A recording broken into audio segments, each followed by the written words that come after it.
Tudo bom, pessoal? Meu nome é Daniel Villa e eu sou o professor de vocês de Automação Industrial 1.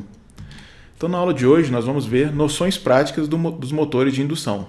Como dar a partida, como analisar, né, a placa de identificação do motor com as suas características, certo? Essa é uma aula também de elementos de comandos elétricos.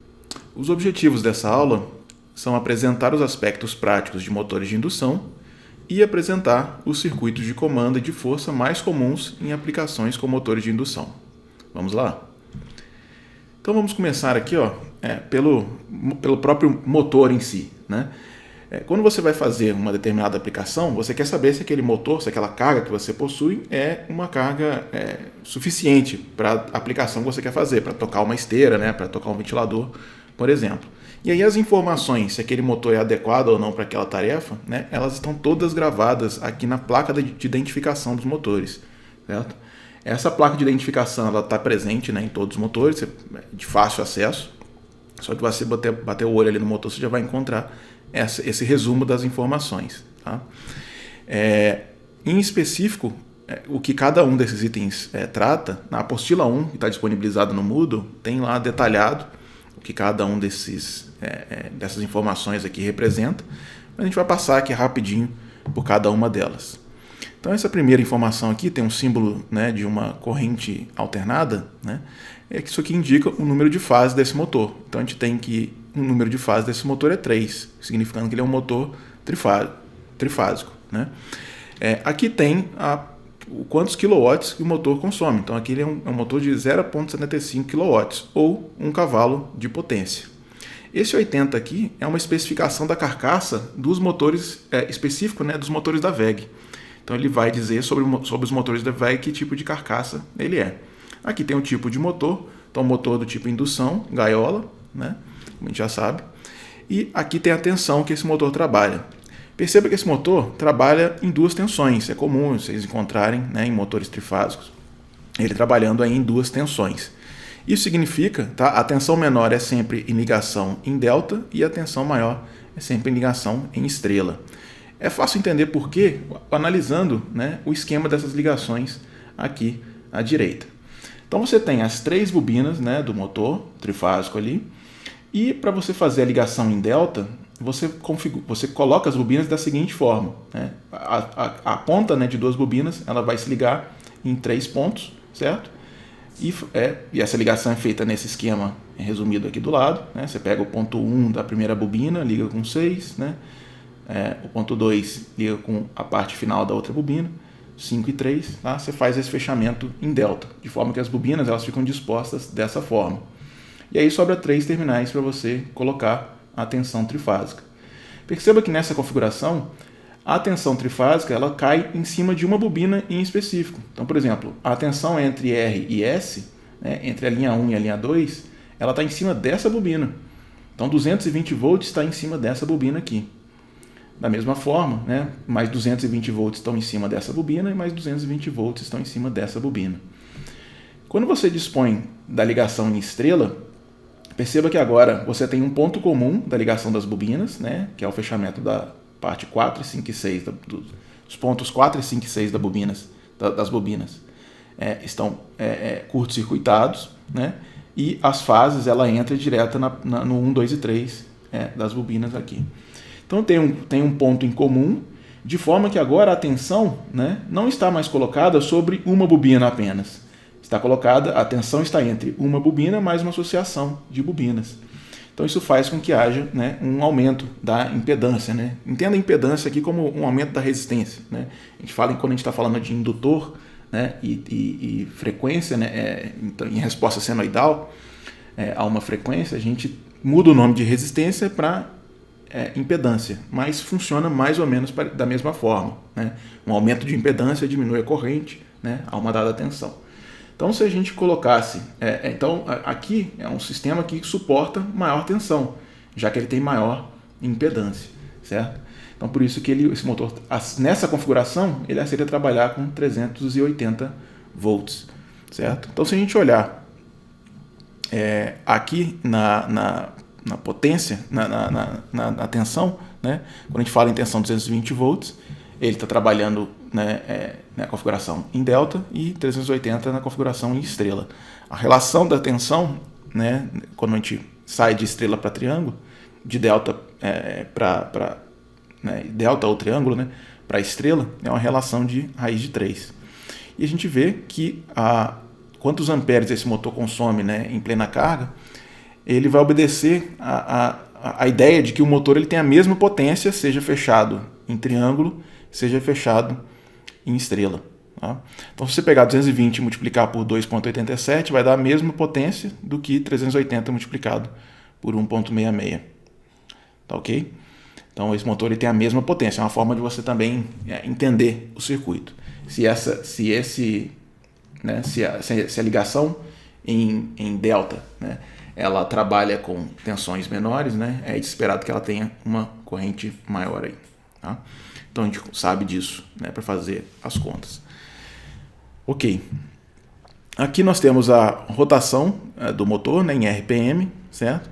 A gente já discutiu lá na outra aula que, né, a rotação do motor ela vai ser um pouquinho atrasada em relação à rotação do campo girante, né, do campo magnético girante do estator.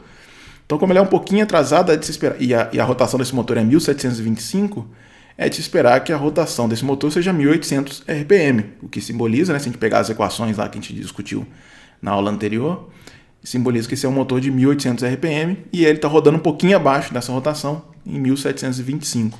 Tá? E essa diferença de rotação é o escorregamento do motor. Isso em plena carga. Tá? É a rotação nominal dele. Se a rotação dele estiver muito abaixo, a gente também já discutiu, quer dizer que esse motor está sobrecarregado. Aqui está a frequência de trabalho do motor, então ele trabalha em 60 Hz. Aqui está o fator de serviço do motor, que significa, né, qual a porcentagem de corrente acima da nominal que esse motor trabalha. Então, esse motor trabalha com até 15% da corrente acima da nominal por períodos prolongados. Tá? Então, o fator de serviço, né, redizendo aqui, qual a porcentagem acima da corrente nominal que esse motor pode trabalhar por períodos longos de tempo. Então, vamos supor aqui que, né, esse motor trabalha com aproximado aqui 3 amperes. Né? Então, você vai ter 15% acima disso, é a margem que você pode trabalhar, tá? Por períodos prolongados. Aqui nós temos uma relação entre a corrente nominal e a corrente de partida do motor. Então, como a gente também já viu em aulas anteriores, a corrente de partida é bem maior e para esse motor ela é 7,3 vezes maior. Então, nesse exemplo aqui que a nossa corrente, né, aproximando, é de 3 amperes, é de se esperar que a corrente de partida seja aproximadamente 21 amperes. Então, bem maior aí, a gente precisa, né, trabalhar com esquemas de partida estrela-triângulo, né, ou soft starters para começar esse motor a uma corrente menor. Tá? E aí, fazendo um parênteses aqui, né, olhando esse tipo de ligação, né, dá para a gente entender por que a partida estrela-triângulo ela vai proporcionar uma corrente menor. Né? Quando a gente dispõe o motor em estrela, a gente tem mais impedância das bobinas.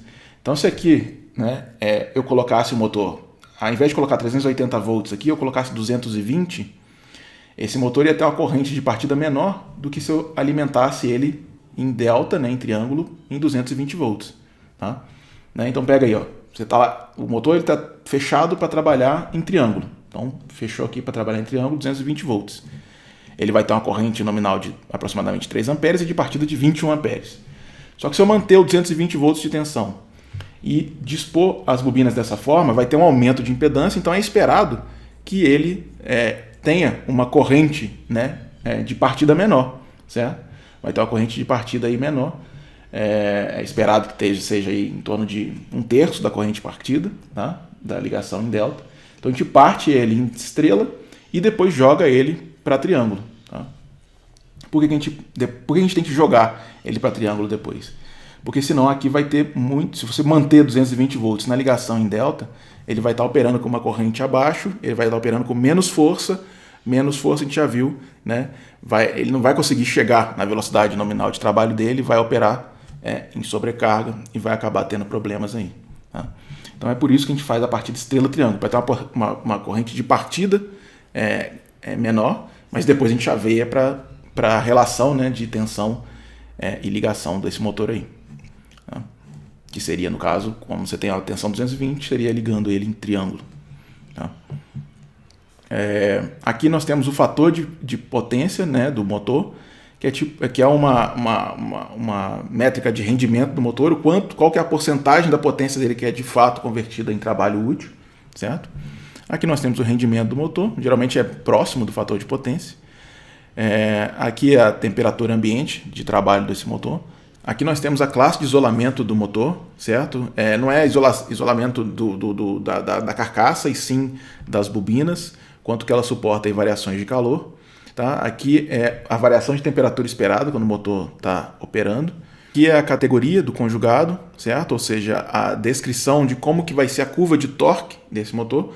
Então, existem diversas categorias de curva de torque, motor com mais torque de partida, motor com menos torque de partida, né? Vai ter diferentes curvas aí para diferentes aplicações, e a depender, né, vai ter variação de preço aí do motor, a depender da sua curva, né, que vai depender da sua aplicação. Aqui tem o índice de proteção do motor, que é de fato a proteção aí da carcaça, né, contra objetos sólidos, né, e água e umidade. A gente vai ver mais para frente específico, né, sobre esse item. Aqui o regime de trabalho do motor, que é o comportamento do motor em períodos prolongados de aplicação, né? Então, se o motor fica ligado, né, 24 horas por dia, qual que é o regime esperado desse motor, designado por essa classificação. Aí tem diversas classificações. Aqui é a altitude máxima de trabalho do motor. E aqui a gente tem os esquemas de ligação, né, que representam essas ligações que foram apresentadas aqui. Tá?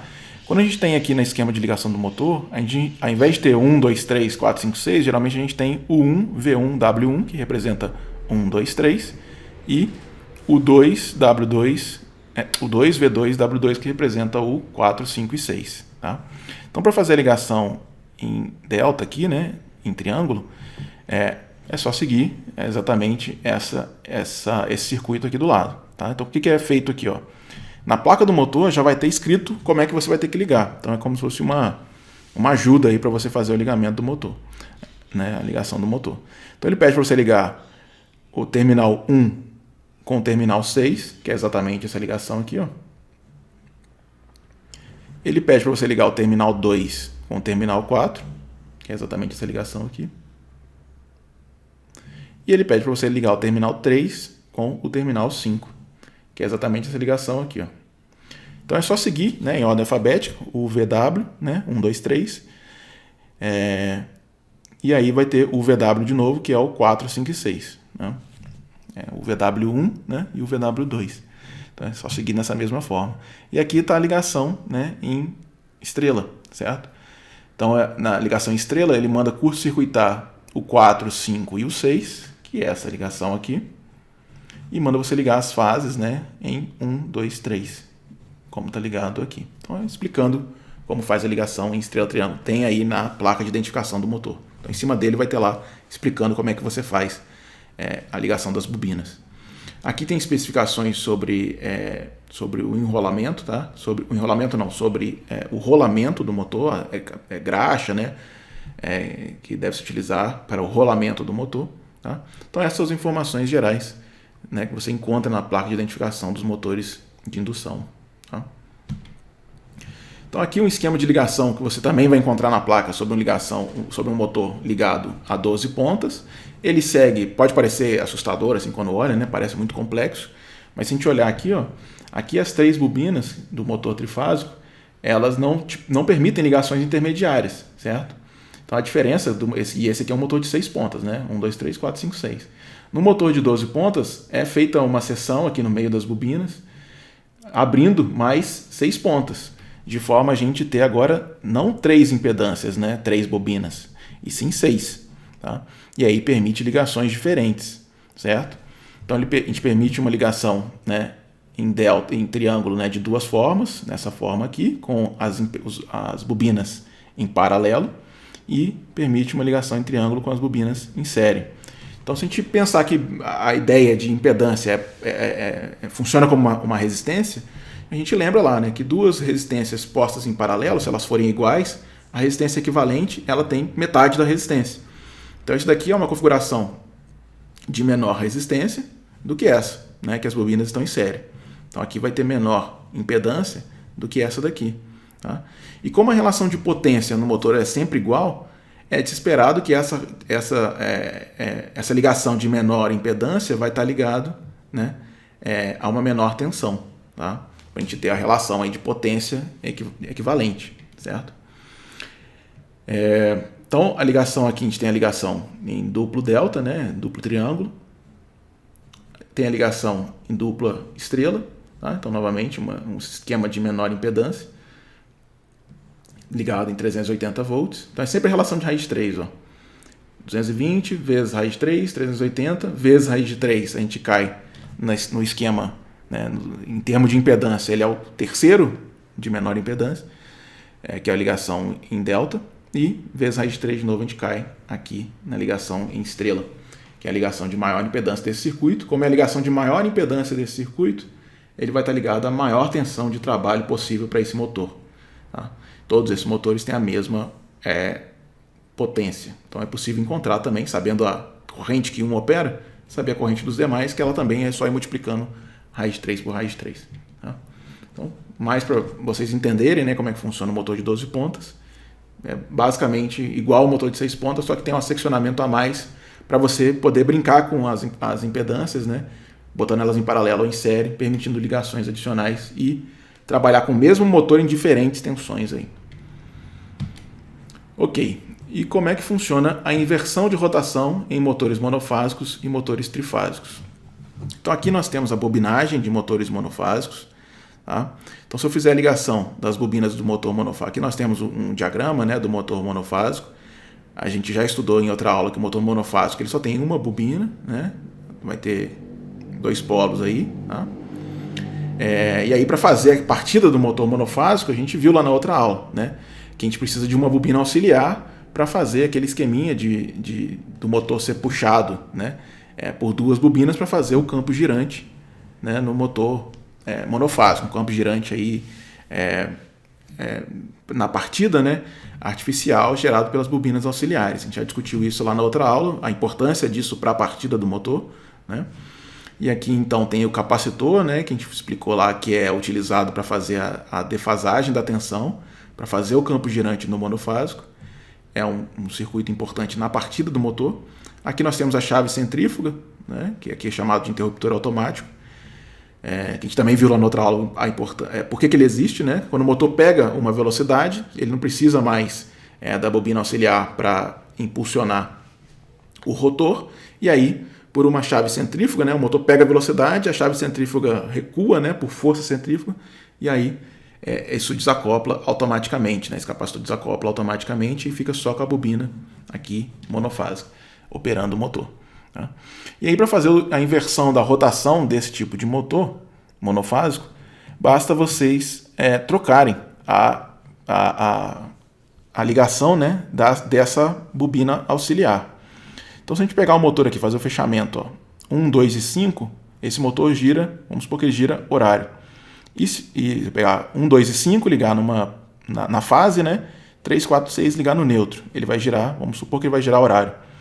E aí, se eu pegar e inverter a bobina auxiliar, né, que dá a partida no motor, se eu botar o 6 aqui em cima e o 5 aqui embaixo, ou seja, fazer a ligação 1, 2 e 6 no motor, e 3, 4 e 5, ele vai girar anti-horário. Então, para fazer a inversão em motor monofásico, você inverte a polaridade aqui da bobina auxiliar, da bobina de partida, tá, do motor monofásico.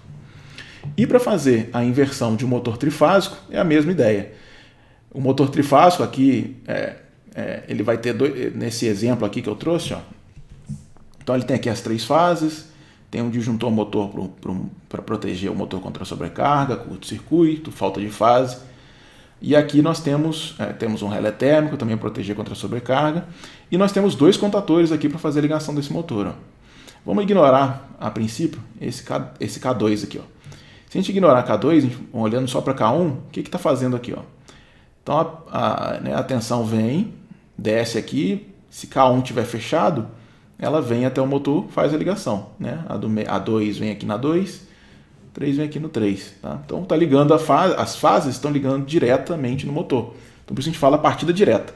Pegamos a fase e jogamos aqui no motor. Tá? Então podemos, né, também considerar que ele vai girar em sentido horário aí. Só que agora, se eu desligar K1, tá, e ligar K2, olha o que acontece. K2 está pegando, né, essa fase T aqui, vamos considerar que ela é a fase 1, e está jogando ela no terminal 3. Ele está pegando a fase 2, está mantendo ela em 2, e está pegando a fase 3 e jogando no terminal 1. Então ele está invertendo, né? K2 está ligado de forma invertida de K1. K1 pega a fase 1, liga em 1. Fase 2 liga em 2. E pega a fase 3 e liga em 3. Tá? K2 pega a fase 1 e liga em 3. Pega a 2, liga em 2. E pega a 1 e liga... e pega a 3 e liga em 1. Então aqui, ó, quando você liga K1, a ordem de fase que chega no motor é 1, 2, 3. E quando você liga K2, a ordem de fase que chega no motor é 3, 2, 1. Então ele está invertendo duas fases, e quando você inverte duas fases do motor, ele gira em sentido reverso. Ou seja, ligar K1 é a partida direta do motor trifásico. Ligar K2 é a partida indireta do motor, ou partida reversa, né? Melhor dizendo. É a partida reversa do motor trifásico. Então aqui partida direta, ligando K1, partida reversa, ligando K2. Perceba que eu nunca posso ligar K1 e K2 ao mesmo tempo. O que acontece se eu ligar K1 e K2 ao mesmo tempo? Vamos acompanhar a fase aqui. Eu pego a fase 1, K1 está ligado, ela vem para cá, ela vem para cá, K2 está ligado, ela vem para cá, ela curto-circuita aqui com a fase 3. Tá? Então se eu ligar K1 e K2 ao mesmo tempo, eu tenho um curto-circuito. É só eu seguir o caminho, ó. Fase 3, vem aqui, fase 1. Então eu tenho um curto-circuito no meu sistema, né? Como eu digo, né? Vai ter fogo. Se você ligar K1 e K2 ao mesmo tempo, é fogo. Então não pode ter esse tipo de ligação ao mesmo tempo. Tá? Então atentar para isso. Então aqui nós temos os índices de proteção do motor. Tá? Finalmente vamos ver o que significa o índice de proteção. Então nós temos o primeiro algarismo do índice de proteção, é sempre 2 algarismos, né? E o primeiro é a proteção contra corpos sólidos. Então o índice 0 é sem proteção, 1, proteção contra corpos superiores a 50 milímetros. Então ele coloca aqui, ó, esse código é a proteção contra você colocar a mão, né, na parte interna do motor. Índice de proteção 2 é contra corpo sólido superior a 12 milímetros. O índice de proteção, como os nossos motores a gente olhou lá, o índice de proteção era 55, ó, ele é protegido contra pó, então sem sedimentos prejudiciais. Tá? Índice de proteção 6, totalmente protegido contra pó. Então esse aqui é o índice de proteção contra corpos sólidos, é o primeiro algarismo. E o segundo algarismo, o índice de proteção contra líquidos. Então 0, sem proteção. 1, protegido contra queda vertical de gota de água. 4, protegido contra projeções de água em todas as direções. 5, protegido contra jatos de água em todas as direções. Ou seja, aquele motor que a gente viu nas aulas anteriores, que ele tem índice de proteção 55, ele é protegido contra pó e protegido contra jatos de água em todas as direções. Índice de proteção 8, protegido contra efeitos prolongados da imersão sob pressão. Então você pode estar imerso e sob pressão, porque esse motor ainda opera normalmente. Então esses índices de proteção aqui, ó, falam sobre a carcaça e a capacidade do motor de operar em condição adversa. Então, a depender da sua aplicação, aí, ó, deve-se tomar bastante atenção sobre os índices de proteção. Então aqui uma partida direta com sinalização, um exemplo, né? A gente já discutiu esse exemplo numa aula anterior. Tá? Então aqui é um circuito de força do motor, tem aqui as 3 fases, tem um disjuntor motor fazendo seccionamento, proteção contra sobrecarga, curto-circuito, um contator, um relé térmico, então contator de manobra, relé térmico de sobrecarga, ligando o motor direto, né? Partida direta. E aqui nós temos o circuito de comando, ele tem 2 fusíveis contra proteção contra curto-circuito, né? Aqui nós temos um contato normal fechado vindo né, do relé térmico, já discutimos na outra aula. Contato normal fechado, né, de um botão de emergência. Contato normal aberto de uma botoeira para ligar o motor. Circuito em selo para manter esse motor ligado depois que a botoeira for despressionada. Tá? E aqui nós temos sinaleiros indicando a condição do motor. Né? Então se esse motor estiver desligado, vai estar ligado o sinaleiro H2. Né? Até disse lá, coloca uma luz, por exemplo, amarela, indicando que o motor está desligado. Se o motor estiver ligado, vai estar chaveado K1, vai estar ligado o sinaleiro H1. Então, pode colocar uma luz verde, por exemplo, mostrando que o motor está ligado. E se o relé de sobrecarga perceber uma sobrecarga, ele vai desarmar, vai abrir o motor, e aí vocês lembram na outra aula, né, tem que fazer o desarme manual, né, e aí vai estar ligado um sinaleiro, né, cor vermelha, por exemplo, indicando que houve uma sobrecarga no sistema e você precisa ir lá e consertar. Né? Não é só religar o relé manualmente, esperar esfriar e religar o relé manualmente, porque se houve sobrecarga tem algum problema no seu circuito que precisa ser reparado. Né? Sempre quando desarma um disjuntor, desarma um relé, né, de sobrecarga, você tem que ir lá e tentar entender por que aquele disjuntor, aquele relé desarmou. Né? Para entender o problema para ele não acontecer de novo, e não simplesmente ir lá e religar. Certo? Aqui nós temos a partida direta reversa, a gente já analisou o circuito de força, né? Se ligar K1 ele liga direta, se ligar K2 ele liga reversa. Tá? E aqui tem o circuito de comando. Circuito de comando, parecido com o anterior, fusível, proteger contra curto. Aqui o relé térmico que está protegendo o motor abre o circuito todo, né? Desliga todo o sistema. Funciona como uma chave normal fechada, também um botão de emergência normal fechado, desligando o circuito por inteiro. Tá? Duas chaves, chave 1 liga K1, ou seja, a partida direta é acionada por chave 1, e chave 2 liga K2, ou seja, a partida reversa feita por chave 2. Tá? Se eu ligar K1, se eu apertar S1, né, tá lá o sistema desligado, eu apertei S1, passou corrente para cá, como K2 está desligado, passa corrente para cá, energiza na bobina, fecha esse contato, por selo, esse contato fica ligado, o motor liga, catraca aqui, liga a partida direta. Tá? Mas como o K1 está ligado, se eu tentar apertar S2 com o motor ligado, eu não vou conseguir ligar, porque K1 vai estar agora aberto. Né? Como o motor está ligado por K1 vai estar aberto. Mesmo se eu apertar S2 aqui, ó, eu não consigo ligar ele em partida reversa. Então aqui é um exemplo clássico de circuito de intertravamento. Então, ó, aqui é o circuito que liga o motor em partida direta, aqui é o circuito que liga o motor em partida reversa, nós temos um circuito em selo para manter o motor ligado depois que a botoeira for despressionada, e esses circuitos estão intertravados por esses contatos aqui. Ó.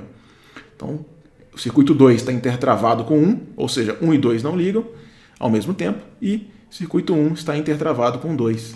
Circuitos 1 e 2 não ligam ao mesmo tempo. Então não tem a chance de ocorrer o curto, né? De ligar K1 e K2 ao mesmo tempo e gerar o curto. Então, por isso que é tão importante circuito de intertravamento. Tá? E, por fim, aqui nós temos a partida estrela-triângulo. Tá?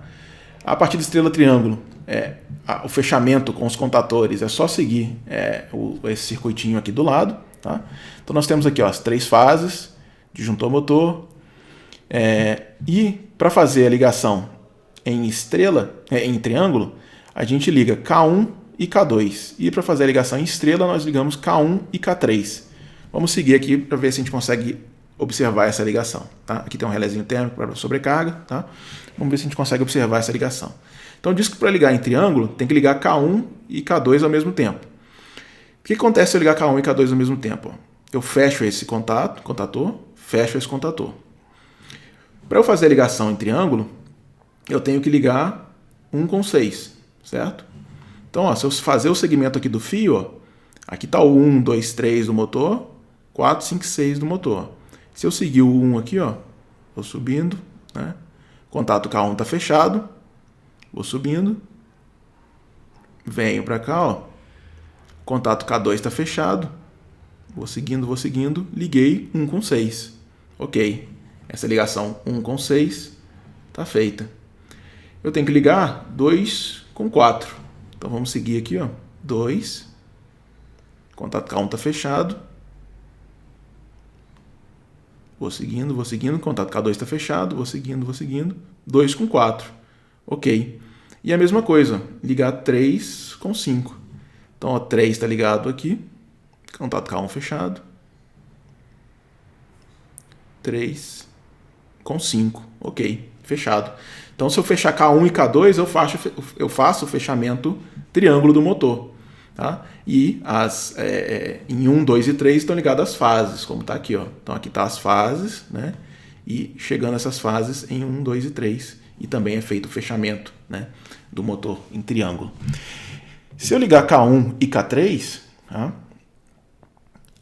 a gente tem o fechamento em estrela. Então, para o fechamento em estrela, eu tenho que pegar as bobinas, né, os terminais da bobina 4, 5 e 6 e curto-circuitar. E é isso que está acontecendo aqui. Ó. Se eu pegar os terminais 4, 5 e 6 das bobinas, e eu acionei K1 e K3, olha o que acontece aqui. Ó. Pego 4, 5 e 6, eu vou seguindo. Ó. Se eu seguir aqui, ó, o contator curto-circuitou os terminais 4, 5 e 6 do motor. Tá vendo? Só ir seguindo, você vai ver que os terminais 4, 5 e 6 estão curto-circuitados e a energia está chegando nos terminais 1, 2 e 3. Chega por K1. Ó. Por K1 a energia chega em K1 no terminal 1, 2 e 3. Então se eu ligar K1 e K2 eu tenho ligação em triângulo, se eu ligar K1 e K3 eu tenho ligação em estrela. Certo? Então bem tranquilo aí os dois tipos de acionamento. Tá? E o circuito compõe aí também disjuntor motor e relé térmico de proteção. Tá? Então a aula de hoje, pessoal, fica por aqui e a gente se vê na próxima aula. Um abraço.